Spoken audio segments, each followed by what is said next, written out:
Good afternoon. I'm Mark Soroy. I'm the Chief of Police of the Johnson City Police Department. On April the 4th, 2017, investigators of the Johnson City Police Department arrested Randall Keith Bradley, 55 years of age, of 1400 Orleans Street in Johnson City, and charged him with second-degree murder. On October 31st, 2016, officers of the Johnson City Police Department responded to 1305 St. Louis Street, where Otis Church was found murdered in his residence. Investigators spoke with several members of the community and surrounding neighborhood and were able to locate a witness who identified Mr. Bradley as being in the area at the time of the murder. Mr. Bradley was interviewed and evidence collected at the scene, which was sent to the Tennessee Bureau of Investigation, Crime Lab, and ultimately linked Mr. Bradley to the murder. The TBI Crime Lab is continuing to test evidence, and there is no available timeline for the results. On April 4th, 2017, Mr. Bradley was arrested and transported to the Washington County Detention Center, where he is being held in lieu of a $100,000 bond. Arraignment is set for 1:30 p.m. on April 5th, 2017 in Washington County General Sessions Court. At this time, I would like to recognize the men and women of the Johnson City Police Department, especially those within our Criminal Investigation Division, for their persistent and diligent efforts to bring this case to justice for the late Mr. Church and for his family. I would also like to thank the Office of the District Attorney General, General Tony Clark, and the Tennessee Bureau of Investigation Crime Lab for their support in the course of this investigation. Just very briefly, there's been some time that's elapsed between this incident and now, and I thought I would just take a moment to give you some history and just in bullet point as to how we got from that point on that day to this day. As I mentioned, on October 31st, the victim was located, Mr. Otis Church, 72 years of age, deceased, at his home. The Criminal Investigation Division responded. The victim had puncture wounds to his neck, and crime scene was initiated, and we also initiated a neighborhood canvass at the time. The following day, we continued processing the crime scene and collecting evidence. We continued the neighborhood canvass. We interviewed several people near the crime scene and conducted numerous follow-up interviews. Witnesses we spoke with observed Randall Bradley walking toward the victim's house, and the same witness heard a male yell twice approximately 2 minutes later. The same witness observed Bradley walking away from the direction of the victim's house. We continued to diligently investigate this case, following all available leads. On February 13th, 2017, the Tennessee Bureau of Investigation Lab reported an unknown DNA sample found from evidence submitted from inside the victim's residence. The unknown sample was searched through CODIS, which is the Combined DNA Index System, the database where a positive match was identified as DNA from Mr. Bradley. The investigation continued pending further lab results from evidence submitted. And on today's date, for April the 4th, 2017, Mr. Bradley was brought in for questioning. The department also conducted a search warrant or executed a search warrant at Mr. Bradley's residence at 1400 Orleans Street, and Mr. Bradley denied ever being in the victim's residence, and Mr. Bradley was charged with second-degree murder after consulting with the district attorney's office. So again, thank you, and thank you our department and our Criminal Investigation Division for their diligent efforts in the investigation of this crime, and we're pleased that we could bring it to justice and bring an arrest in this case. And at this point, we were pleased to answer any questions that you may have. Chief, what can you tell us about the relationship between Mr. Bradley and Mr. Church? Sergeant Shepard, you want? We don't have any idea. I'm sorry. We haven't established any kind of a relationship at this time between the two prior to this date. Like they didn't know each other at all, or? To our knowledge right now, we haven't had any evidence that would say they had ever spoke together before or been together anywhere. So do you have any idea about motive? No, we do not at this time. It's something that we're continuing to work on. It's something that it's ongoing. We're still got people we want to talk to, especially after today's events. Hopefully somebody else will come forward with some information.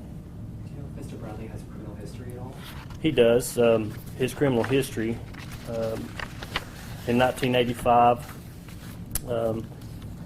he was convicted of third-degree burglary, where he spent some time in Brushy Mountain State Prison in Tennessee.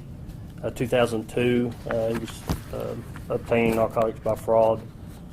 2006, he had a violation of probation and a theft under 500 charge, and he had a driving on suspended license arrest in 2015 and leaving the scene of a crash. Do you know what happened with the TBI, the record or The third-degree burglary, where he spent time in Brushy Mountain, they obtain your DNA on serious charges like that. They keep a database of that information, and then they were able to link it when we sent evidence down. Do you know what kind of weapon was used? We're not going to get into the type of weapon or anything else of that matter today. We're still trying to talk to some people. So Was it recovered? we've recovered many things. I wouldn't say that the weapon was recovered yet, but I wouldn't deny that it was. We're still testing stuff. We still got stuff at the TBI, and we're just awaiting those results. And as soon as we know something, we'll definitely make it available. So you collected items that appeared to? We've collected many items, yes. Yes. Do you think Mr. Bradley acted alone? Do you think This time, we are not certain that anybody was with him. It appears to be one-person crime against another person, and until we get evidence leading us otherwise, that's where we'll be. Can you release the cause of death? I think that'll come out later on. I think we'll just wait on that. something that you said about privilege? Yes. Invisible wound or- He had several other wounds, but that was a major contributor. Can you help us understand why there was a second degree charge? I know that was in consult. With the evidence we have at this time and the people we've talked to, we conferred with the district attorney's office. And after taking all the evidence that we have right now, that's just the decision that the district attorney came up with. So Whose church was a veteran, was struggling physically, by all accounts probably defenseless. What kind of a picture is forming here of what happened? well, I think that stuff will come out later on in courts. When we arrived at the scene, the scene was quite large inside the house. There was a lot of items that were recovered. Matter of fact, we spent the next day recovering items. So inside the house, there was a lot of activity that we could tell, and we just stayed there until we got everything we needed to get to send off. Do you feel that somebody identified him as an easy target and then made the move? Is that? It's quite possible. It's quite possible. We haven't really found any kind of relationship between Mr. Church and Mr. Bradley at this point. But yeah, that's quite possible. 72 years old, and the neighbors knew him. He walked around with a walker, and most of the neighbors knew who he was. You say the scene was quite large. Does that indicate there was some struggle? or- Yes, yes, There was blood? yes. And his family's been waiting for an answer for a while now. Absolutely. We've been in touch with them. We spoke with them today already. We're going to meet with them later on today. They've been great throughout this. They've been very cooperative and understanding. The true victims. They had even posted a reward. Is this a situation where someone will actually give a collector reward? that's something we're going to speak with the family about today, with some information that came forward, and we'll see where that ends up taking us. And I know, as I remember, the family said that the neighbor discovered him in his home. But it now appears someone heard someone yell for help.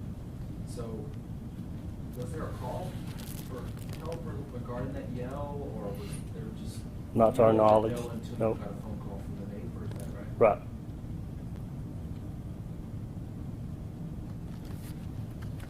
And Mr. Bradley is saying he's not sure, is that right? He's denying being in the house. Yes, sir.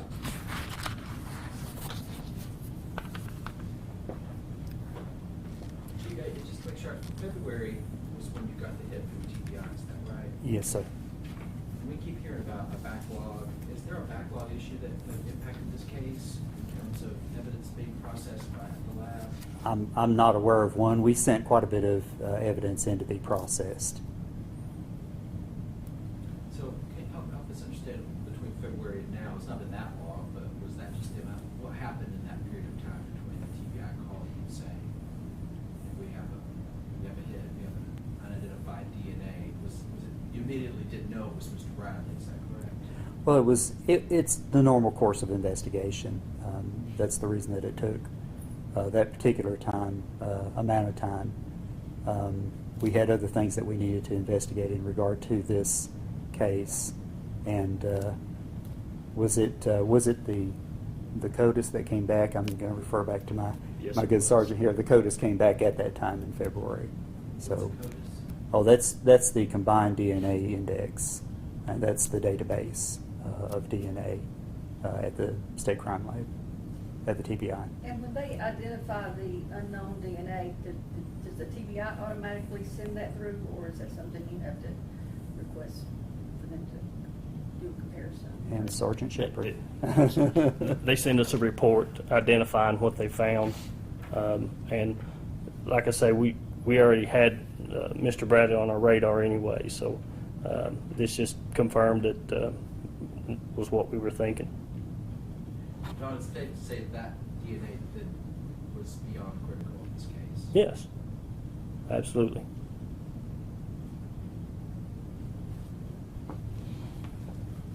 Thank you all very much.